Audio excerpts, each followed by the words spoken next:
Yang sehat semuanya. Alhamdulillah. Jaga Alhamdulillah karena ibadah kita belum. Nah, ini sekarang kita insya Allah akan keliling kota Madinah. Keliling-keliling sekitar sambil mengingat bagaimana perjuangan Rasulullah SAW mendirikan bendera Islam. Untuk mengetahui perjalanan kita hendaknya membaca doa syahadat. Itu dia Bapak-Ibu. Bismillahirrahmanirrahim. Bismillahirrahmanirrahim. Allahu Akbar. Allahu Akbar. Allahu Akbar. Allahu Akbar. Allahu Akbar. Subhanalladzi sakhkhara lana hadza wa ma kunna lahu mukrinin wa inna ila rabbina la munqalibun. Allahumma inna nas'aluka fi safarina hadha al-birra wat-taqwa wa minan amali ma tarda. Allahumma alaina safarana hadha anna Allahumma anta sahibu al-malaikati fi amri. Allahumma inna na'udzubika min du'a'i safari wa sahabati mandari as-su'i munqalabi imali wal ahli wal waladi birahmatika ya arhamar rahimin. Alhamdulillah Bapak-Ibu, kita sekarang ke sekitar Madinah. Apa itu? Apa aja yang kita akan lalui? Yang pertama insya Allah kita akan ke Jabal Uhud. Apa itu Jabal Uhud Bapak-Ibu? Kita akan Jabal Uhud ya. Ke Jabal Uhud, kemudian nanti ada masjid Nabawi, masjid Nabawi, kemudian kita masjid Nabawi, lalu kita masuk sampai di rumah. Jadi kita akan kita sampai ke Bogor. Jadi apa itu Jabal Uhud? Uhud itu asal katanya adalah ahada. Ahada itu apa artinya? Satu. Tunggal. Nah, kenapa dikatakan Jabal Uhud? Dikatakan Jabal Uhud karena cuma satu jabal yang tidak ada jabal yang lainnya, tidak ada gunungnya. Jadi Uhud dia tunggal sendiri, dekat dengan dekat dengan asli mungkin apa. Jadi Uhud itu cuma satu gunung, tidak ada gunung kirinya, tidak ada gunung kanannya. Kalau ini di Indonesia biasanya ada gunung, ada bukit, terus gunung lagi, terus bukit lagi, terus gunung lagi, sampai nanti ketemu dataran rendah, baru tidak ada gunung. Nah, yang di sini di Gunung Uhud dia cuma satu berdiri kokoh. Sekelilingnya tidak ada lagi gunung-gunung yang lainnya. Nah, apa peristiwa yang terjadi? Alhamdulillah. Orang tak ada gini-gini. Peristiwa yang terjadi adalah Perang Uhud. Antara siapa dengan siapa? Antara kaum kafir Quraisy yang ada di Mekah dengan beberapa orang yang sekelilingnya datang ke Madinah untuk memerangi Rasulullah SAW. Dan yang kita sendiri di Jabal Uhud ini, Islam itu mengalami kekalahan. Jumlah peperangan yang ada di Jabal Uhud, kaum kafir Quraisy itu kisaran 3.000 orang. Nah, ada pun kaum muslimin itu 1.000 orang. Nah, nanti kita salah di sana ada Hamzah bin Abdul Muthalib yang Rasulullah sama Mus'ab bin Umair yang syahid di sana. Singkat cerita, antara 3.000 dengan 1.000 ternyata tidak.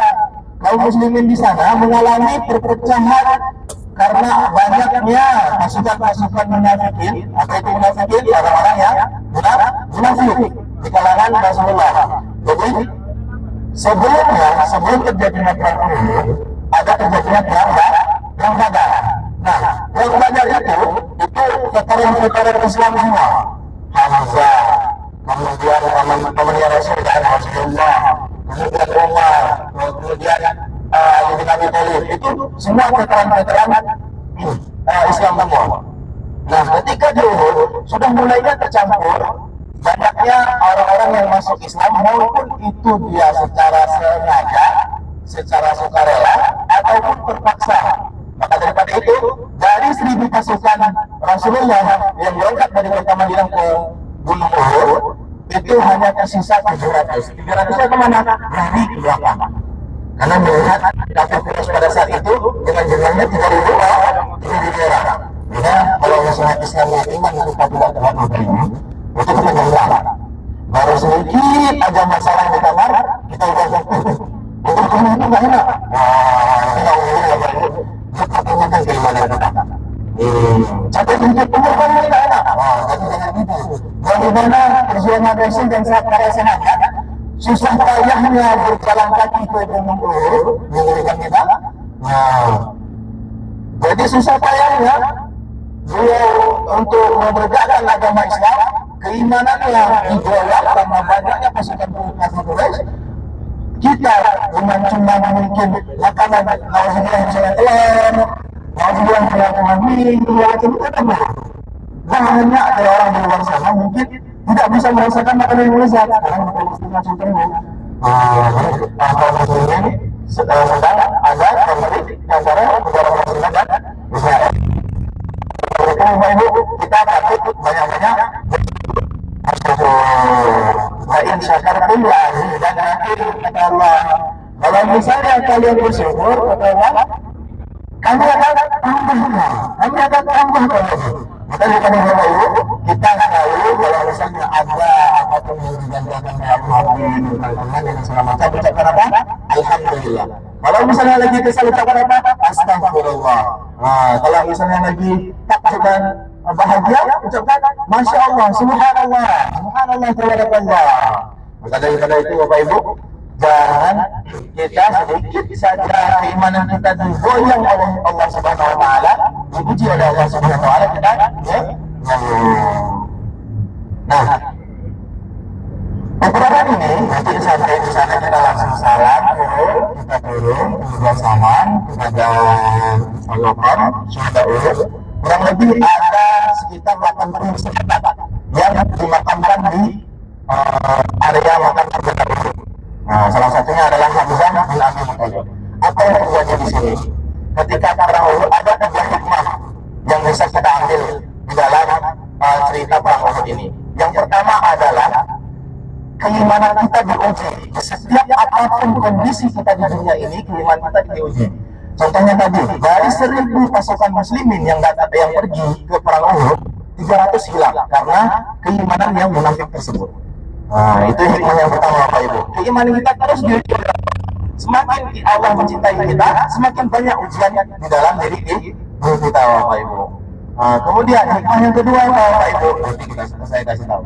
Nah, kita sedikit lagi. Di dalam Jabal Uhud nanti kita akan naik ke bukit, agak sedikit naik ya, namanya Rumat, Jabal Rumat. Jadi sedikit bukit yang ditempatkan oleh Rasulullah SAW itu untuk orang-orang yang memanah sniper. Kalau bahasa kita sekarang, orang-orang yang memanah. Nah, orang-orang yang memanah diamarkan oleh Rasulullah SAW, ketika apapun yang terjadi di perang Uhud, jangan sekalipun kalian untuk turun dari Jabal Rumat tersebut. Nanti kita tunjukkan. Nah, tetapi para sahabat karena keimanannya goyah, para sahabat juga goyah imannya. Tetapi karena mungkin khilaf dan segala macam manusiawi, para sahabat yang keimanan yang lemah turun. Jadi para pemanah itu turun ke bawah dengan tergiurnya hatta rampasan perang. Pada saat itu ternyata kafir Quraisy dipimpin oleh Khalid ibn Walid. Khalid itu dijuluki sebagai Saifullah, pedangnya Allah. Setelah masuk Islam, sebelum masuk Islam, di peperangan Uhud itu yang memimpin kafir Quraisy adalah Khalid ibn Walid. Makanya Khalid ibn Walid ini sangat cerdas dalam menyusun strategi perang. Kafir Quraisy merencanakan pura-pura kalah di sini di perang Uhud ini. Maka daripada itu para pemanah turun tergiur dengan harta rampasan, maka dikelilingi oleh pasukan Khalid bin Walid dan kafir Quraisy. Apa berarti hikmah yang kedua? Taat kepada Rasulullah. Maka kalau misalnya kata Rasulullah, wala tashrabanna ahadukum qa'iman misalnya. Jangan salah satu kalian minum berdiri kata Rasulullah. Di riwayat yang lain ada yang minum berdiri Rasulullah juga. Ada dua riwayat. Dua-dua yang kita ikuti. Jangan menyalahkan salah satunya karena dua-duanya juga dilakukan dan diperintahkan oleh Rasulullah. Tapi kalau bisa duduk kita duduk. Kita sampai, kita jalan sebentar ke sana. Nanti di sana saya sedikit ceritakan lagi hikmah yang ketiganya. Oke Bapak Ibu, diharapkan untuk tidak berpencar, berganting bertiga, berdua, yang suami istri gantengan tangan, nggak apa-apa. Ini kita belum umroh. Ya Bapak Ibu ya, turun. Khair, ini kita di Jabal Uhud. Sahabat umrah. Kan ada banyak orang di atas tuh. Lihat Bapak Ibu sebelah kanan. Nah, di atas gunung. Nah, disitulah posisi letaknya pemanah Rasulullah SAW di perang Uhud. Ya, Bapak Ibu.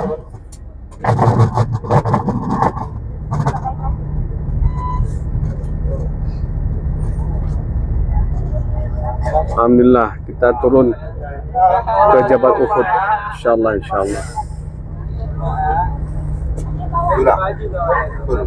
Siap-siap.